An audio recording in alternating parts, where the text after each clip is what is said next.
কিন্তু মই হেতু লো প্ৰিপাৰেচন কৰা নাছিল যে মই টপ কৰিব লাগিব হেতু লৈ প্ৰিপাৰেচন কৰিছে যে ভাল ক'ব লাগিব কিমান পঢ়িছিলা কিমান সময় পঢ়িছিলা ইমান মই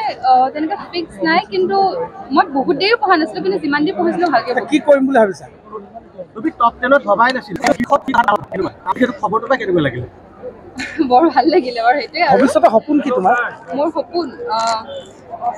সপোন বাৰু ভাল মানুহ এজন হ'বলৈ এতিয়া মই ভাবা নাই যে মোৰ কেৰিয়াৰ পাথ কি হ'ব কেৰিয়াৰ লাইন কি হ'ব কিন্তু যিয়ে হওক ভালকৈ কামটো কৰিম আৰু ভাল মানুহ হ'ম প্ৰজ্ঞা একাডেমীৰ ফেকাল্টিবোৰ বহুতেই ভাল তেওঁলোক যেনেকুৱা ডেডিকেশ্যন আৰু ছেক্ৰিফাইচ দিছে আমাক সহায় সেইটোৰে ৰিজাল্ট আজি আমাৰ স্কুলৰ সকলোৰে ভাল হৈছে এনেকুৱা নহয় যে মোৰে অকল ভাল হৈছে মোৰ ফ্ৰেণ্ড যিমানো আছে চবৰে বহুত ভাল হৈছে আৰু শ্বাউট আউট টু দেম দেউতা আমাৰ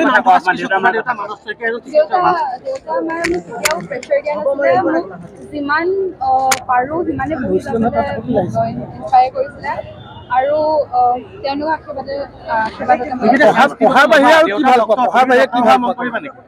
পঢ়াৰ বাহিৰে ডান্সিং সিংগিং পেইণ্টিং সিংগিং গান গাই ভাল পোৱা ভাল লাগে আজি তোমাৰ ভাল দিন চবে চাই আছে তুমি অসমৰ শীৰ্ষত এটা কৰি ভাল দিন এটা কৰি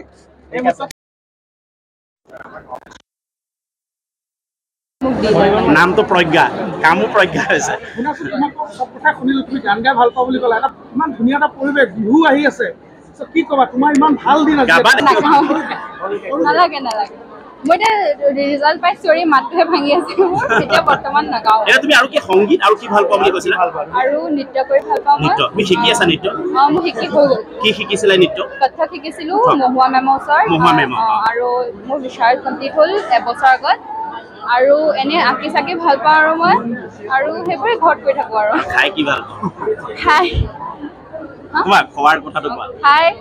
খাইতো ভালে লাগে বাৰু মা আজি পুৰা একদম খোৱাত মাংসটো খাই ভাল লাগে আৰু এনে মাজে মাজে বাহিৰলৈ ওলাই যাওঁ যেতিয়া মানে টেনশ্যন এনেকুৱা হৈ যায় যে মানে অলপ বেয়া লাগিছে আৰু মনটো যে পৰীক্ষা এনেকুৱা হ'ব তেনেকুৱা হ'ব তেতিয়া মাৰ লগত ভাইটিৰ লগত এনেই বাহিৰত আমি আজৰি হ'ব পাৰোঁ ইফালে অনিবানে আহিছে তুমি গাম বুলি ক'লে ফাঁকি গাই দিলে মানে আমি আজৰি হৈ পাৰিম নাই তুমি এটা কথা কোৱা কি কৰিবা তুমি কি কৰিবা এবাৰ শুনিব বিচাৰা অসমৰ লক্ষ লক্ষ মানুহে চাই আছে ইয়াৰ পিছত কি তোমাৰ এইম কি মই ভাল মানুহ হ'বা ক'লাই আৰু এইম কি এইম 11ৰ ভালকৈ কৰিব লাগিব মই জেই পৰীক্ষা দিম বুলি ভাবিছোঁ আৰু সেইটোত ভালকৈ উত্তীৰ্ণ হ'ব লাগিব আৰু তাৰপিছত ভাল এখন কলেজত আৰু তাৰপিছত এনেই মোৰ দুটা মন আছে এটা এষ্ট্ৰফিজিক্স আৰু এটা ছফ্টৱেৰ ইঞ্জিনিয়াৰিং বঢ়িয়া ইয়াতে পঢ়িবা হায়াৰ ছেকেণ্ডাৰী বঢ়িয়া থেংক ইউ মই নিজৰ বেষ্ট দিছিলোঁ ভাল হ'ব বুলিয়ে লাগিছিলে কিন্তু ষ্টেণ্ড কৰিম বুলি ইমান লগা নাছিলে কিন্তু ভালে লাগিছে মই টিচাৰক কেনেকে পঢ়িছিলা অকমান চোৱা তোমাৰ বাবে আগৰ বছৰ প্ৰথম স্থান পাবলৈ সক্ষম হৈছে তোমালোকৰ স্কুলে এইবাৰ প্ৰথম স্থান পাবলৈ সক্ষম হৈছে ৰাজ্যৰ ভিতৰত মেজিকটো কি আচলতে ডেডিকেশ্যন বাছ কেনেকে পঢ়িছিলা পঢ়াটো মই তেনেকুৱা নহয় যে দিনে ৰাতিয়ে পঢ়িছিলোঁ খালি মই যিমান দেৰি পঢ়িছিলোঁ সিমান দেৰি ভালকৈ পঢ়িছিলোঁ আৰু টেষ্ট পেপাৰ সেইবোৰ ছল্ভ কৰিছিলোঁ আৰু তেনেকৈ হৈ গ'ল আৰু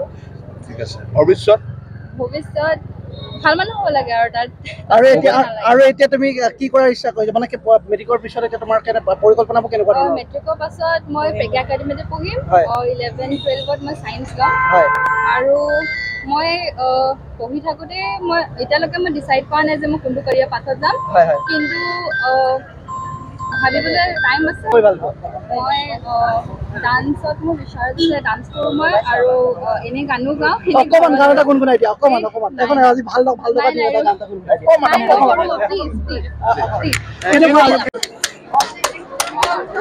টিপ-টপ দেখিলে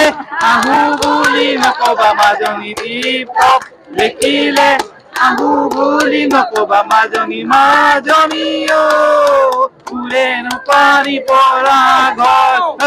হাতত চৰিয়া লৈ আহু বুলি নাপোতে মাজনী হাতত চৰিয়া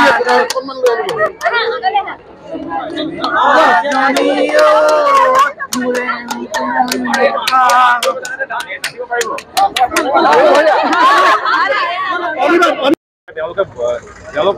সঁচাকৈ প্ৰত্যেকজনে খুব ভাল আমি সকলোৱে ইজনে সিজনক ছাপোৰ্ট কৰোঁ সিজনে সিজনক মানে আগতকৈ ভাল পাৰফৰ্ম কৰিবলৈ সদায় হেৰি কৰোঁ সহায় কৰোঁ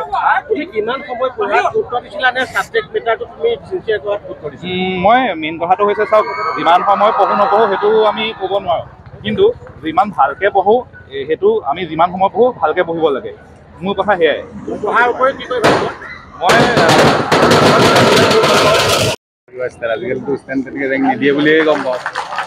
পঢ়া শুনা কৰিছিলে তাই ভালকৈ নিজৰ কামখিনি নিজে কৰিছিলে ভাল ৰিজাল্ট হ'ব বুলি আশা কৰিছিলোঁ আপুনি যেতিয়া প্ৰথম ফোনটো পাইছিলে কেনে লাগিছিল কাৰণ অসমৰ প্ৰথম হয় মই হস্পিটেলৰ পৰা ঘৰলৈকে গৈ আছিলোঁ আপোনাক যেতিয়া ফোন কৰা হৈছিল 10:00 ৰিজাল্ট ওলাব বুলি মানে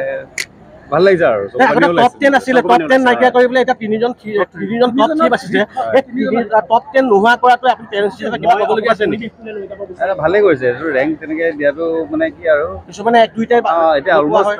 1-2-3 ডেজিগনেটেড কৰিছে যদিও অলমষ্ট ইয়াৰ মেক্সিমাম ষ্টুডেণ্টে 90+ পাইছে মই গম পোৱা লাগে নাই বেছি ডিফাৰেঞ্চত এইটো আৰু ডিমাৰ্কেশ্যন নকৰিলেও হয় সমবিতৰণ হৈছে ভালেই হ'ব লাগে নহয় জানো তেতিয়া সকলোৰে একেই নাথাকে যে একত নেপাল মই সেইটোৱে আজিকালি চবে সেইটোৱে ট্ৰেণ্ডত গৈ আছে CBSE তেনেকুৱা কৰিছে এটা নতুন শিক্ষানীতি মতেতো সেইটো সকলোতে অলপ ইণ্ডিয়া থাকে কৰিছে